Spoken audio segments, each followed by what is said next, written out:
చౌదరి వీళ్ళందరూ కూడా సీఎం రమేష్ అట్లా అవును అవును ఆ టైంలో వీళ్ళు కూడా వచ్చారు కాబట్టి అన్నటువంటి రూట్లో తీసుకెళ్లారు. కానీ అధినాయకత్వం క్రాస్ చెక్ అంటే వాళ్ళకి లాయల్టీలు ఇవన్నీ లెక్కలేయో చూసుకున్నారు. సోమవీర్రాజు పేరు ప్రపోజ్ చేశారు. ఇప్పుడు కూడా ఏంటి, నేను ఆ రోజునే పెట్టా ఒక వీడియో. చంద్రబాబు గారి స్ట్రాటజీ ఏంటంటే టికెట్ మందకృష్ణమాదికి బీజేపీ ఇచ్చింది అనుకోండి, క్రెడిట్ బాబు గారి అకౌంట్, బాబు గారు ఇప్పించినట్టు. ఇవ్వలేదంటే బీజేపీ ఇవ్వనట్టు. చక్కటి గేమ్ వేశారు.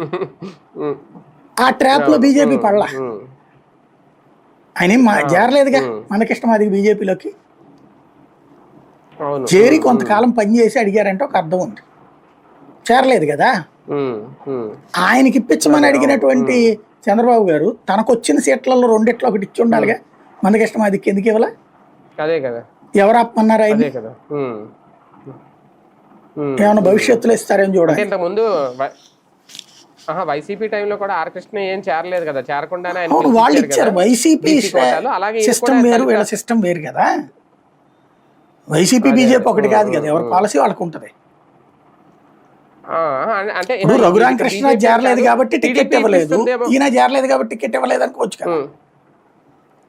మేము బయట ఉంటాము, మీరు చేర్చుకున్నాక మీరు టికెట్ ఇస్తానంటే అప్పుడు చేరతానంటే అందులో పనిచేస్తున్న వాళ్ళు అందరు పిచ్చోళ్ళ. వాళ్ళ దగ్గర ఉన్నారు కదా కష్టపడుతున్న వాళ్ళు ఏళ్ళ తరబడి. ఇప్పుడు బీసీలకే కదా ఇచ్చింది సీటు. ఒక రకంగా అనుకోని వరం వచ్చింది అనుకోవాలా గారికి, అనూహ్యంగా లాస్ట్ మినిట్ లో. మొదటి నుంచి పార్టీలో ఉన్నారు కాబట్టి